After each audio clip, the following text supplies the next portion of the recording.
Over the last 4 videos, we've looked at a lot of hard numbers together. Wage erosion, tariff costs, shrinking trust, and I know some of it wasn't easy to hear. But here's a question I haven't answered yet, and it might be the most important one in this whole series. When the same economic shock hits 2 households, why does one of them barely feel it, while the other one falls apart? It's not luck. It's not income. There's a number behind it. A real, measurable one. And by the end of this video, you're going to know exactly what it is. More importantly, you're going to know the 4 moves that put you on the right side of that number. Starting right now. Now, before we go any further, you know I like to say this at the top of every video. What you're getting here is education, not personalized financial advice. Every household situation is different, and if you're about to make a big financial decision, sit down with a professional who actually knows your numbers. I've spent 30 years looking at aggregate data. I don't know your mortgage, your 401k, or what's in your checking account. Haha, that part's still on you. All right, let's get back to that question I asked you a minute ago. There's actual research on this from the Pew Charitable Trusts. They looked at households that hit a financial shock, job loss, medical bill, car breaking down, you name it, and compared them to households that hit the exact same kind of shock. The households that came in prepared, only 16% ended up with serious financial hardship afterward. The ones that didn't, 47%. That's not a small gap. That's the difference between a rough month and a rough few years. So the real question isn't, will something unexpected happen? Something always does. The question is, which side of that number your household is going to be on. Now here's the good news, and this is why I wanted to make this video the way I did. Being on the right side of that number isn't about luck, and it isn't about how much you earn. It comes down to 4 specific moves, 4 things a prepared household does that an unprepared one doesn't. We're going to walk through all 4 today, what the data says, and how you actually put it into practice. And I'll tell you now, none of them require you to be an expert, or to have a 6-figure income. They just require you to start.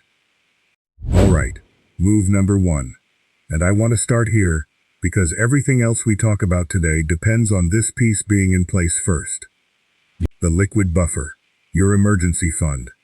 Now, you've probably heard the rule, 3 to 6 months of expenses. That's not wrong, but it's also not the whole story. If you've got 2 incomes and a stable job, 3 months is a reasonable starting point. If you're the only earner in the house, or you work in an industry that swings up and down, I'd push that closer to 6, maybe 9 months. But here's the mistake I see people make constantly. They hear 3 months of expenses, they calculate some number, and then they treat it like a finish line they'll never reach, so they don't start at all. Don't do that. Build it in stages. Stage 1. $400 to $1,000. That's your car repair. Your emergency room copay. The thing that shows up out of nowhere. Stage 2. 1 month of essential expenses. Stage 3. 3 months. Each stage protects you a little more than the last. You don't need to skip to the end. Now, one thing I want you to keep in mind, and this surprises people. If you calculated your target a few years ago, and just left that dollar figure sitting there, inflation has been quietly eating away at it. Say your essential expenses were $2,400 a month a few years back. Your 3-month target was $7,200. Prices have moved since then. That same $7,200 might only cover 2.5 months now, not 3. So here's the lesson. Don't set your emergency fund target once and forget it. Revisit it every year, based on what things actually cost you today, and where you keep it. That's not about chasing returns. It's about being able to get to it fast. A federally insured liquid account is the category you want. I'm not going to point you to a specific bank. That's not my job here. But you know what to look for now. All right, move number 2. And this one might be the most mathematically satisfying thing I talk about all year. Paying down debt sitting at 21% interest. Now, the average credit card rate right now is hovering right around 21%. Some new offers are pushing into the 23s and 24s. The Fed keeps telling us the economy is resilient. Haha, my knees are also resilient. Doesn't mean they enjoy the stairs. And your credit card balance doesn't care how resilient the economy is. It just keeps compounding. Let me put this in perspective with real numbers. $7,000 in balance, $250 a month in payments, at roughly 25% interest. That takes 42 months, 3.5 years, and costs you $3,594 in interest, on top of what you already owed. Now flip that around. Paying off a balance at 21% is mathematically the same as earning a guaranteed, tax-free return of 21%. There is no savings account, no CD, no treasury bill paying you anywhere close to that. Once your basic emergency buffer is in place, very few things beat paying down that debt. Now, people always ask me, avalanche or snowball? Pay off the highest interest rate first, or the smallest balance first. The math says highest rate first. You'll pay less in total interest, full stop. But there's research on this too, and it found something interesting. What actually predicts whether someone finishes paying off all their debt isn't which method they picked. It's how many accounts they closed along the way. Small wins kept people going. So here's my honest answer. The method you'll actually stick with beats the perfect method you'll abandon in month 3. And before we move on, one more thing, and this might be the easiest win in this whole video. Call your credit card company and ask for a lower rate. Just ask.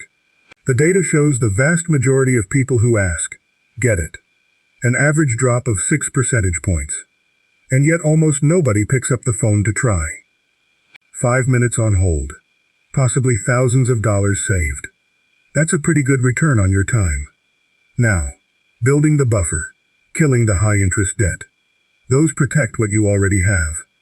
But there's something else going on right now. Something tied to what you're actually buying at the store. And the timing of when you buy it matters more than you'd think. Alright, moves 3 and 4. These are a little different from the first two. They're less about protecting what you have, and more about how you spend, and how you earn. Let's talk tariffs for a second, because I hear a lot of people say the same thing. I'll just buy American and avoid the whole mess. I understand the instinct, but the data doesn't fully back it up. Here's why. Tariffs raise the cost of imported goods directly. That part's obvious.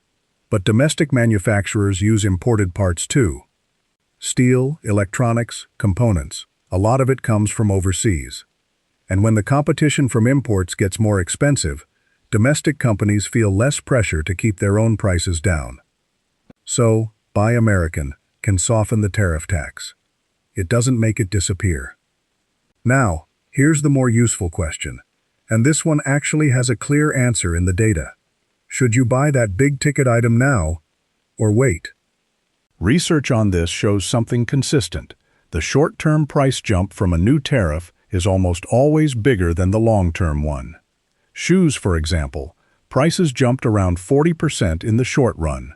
Give it time for supply chains to adjust, and that settles closer to 19%. Cars showed a similar pattern, around 12% short-term, closer to 9.5% once things stabilize. What that tells you is pretty simple. If it's something you can put off, a new car, a big appliance, anything that isn't urgent, there's a real, data-backed case for patience. Now I want to be honest with you here. Nobody, including the folks who ran these numbers, can tell you exactly when prices settle down. But the rush might cost you more than the wait. That part holds up. All right, let's shift to the other side of the ledger. Not what you spend, what you bring in. Move number 4 is about diversifying your income. And I want to frame this the way a lot of people are actually using it right now. A side hustle isn't just extra spending money anymore. For a lot of households, it's functioning as job loss insurance. And that matters more than it used to, because the labor market, which has been the strongest shock absorber this whole series, is showing some real signs of cooling. Now, I'll be straight with you about the numbers here, because they vary depending on who's asking the question. Some income from a side hustle averages a couple $100s a month. Some people are pulling in closer to 1,000. That gap tells you something important. It's not evenly distributed. A handful of people doing very well pull the average up. Don't go in expecting the high end.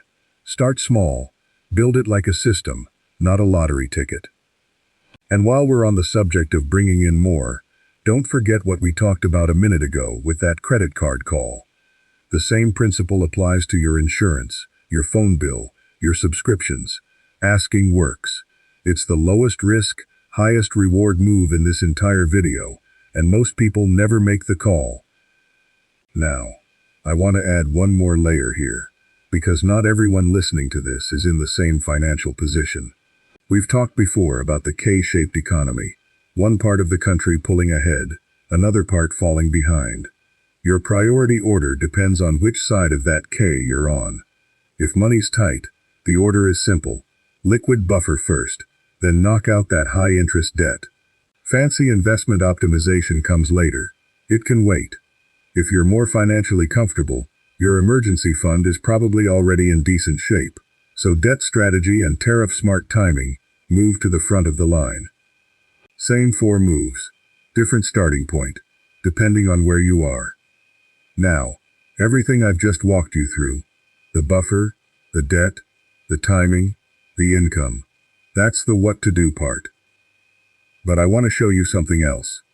Because I didn't learn any of this from a textbook. I lived through a version of it. And the difference between the people who came out the other side fine and the ones who didn't, it wasn't about who was smarter.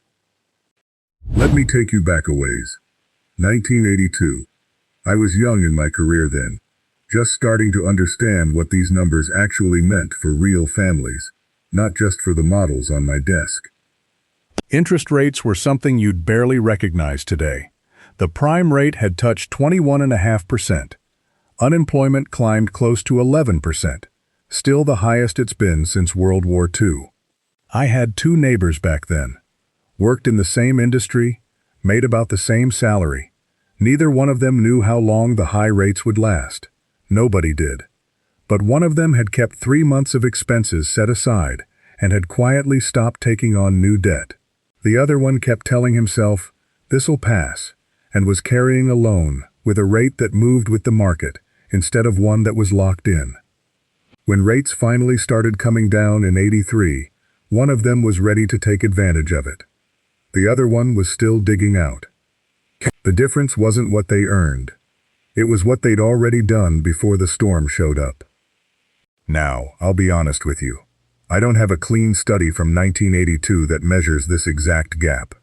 But we do have that kind of data from a more recent storm, the 2008 recession. And it tells the same story, just with harder numbers. Counties where households were carrying heavy debt saw home values fall by 40% between 2006 and 2010. Households that had kept their debt low were protected. Not immune, but protected. And remember that number from earlier. 47% of shocked households ended up in serious financial trouble, versus 16% of the ones that were prepared. Different decade, same lesson. Now, I promised you this video was about action, not just history lessons. So let's bring this back to right now.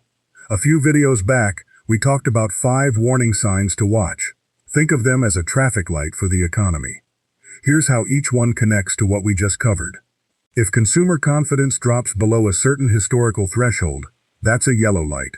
Hold off on big new spending commitments, prioritize any variable rate debt, and push your buffer target up a notch. If unemployment starts climbing, take your emergency fund goal from 3 months to 6 and start strengthening your professional network now, before you need it. If real consumer spending turns negative, that's your cue to trim the flexible stuff in your budget and reinforce that buffer. And if the Fed shifts back toward raising rates, pay close attention to anything with a variable rate, especially a HELOC. None of this is about panicking every time you see a headline.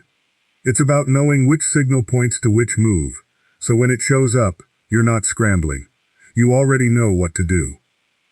Now, I want to bring up something that might sound a little uncomfortable at first.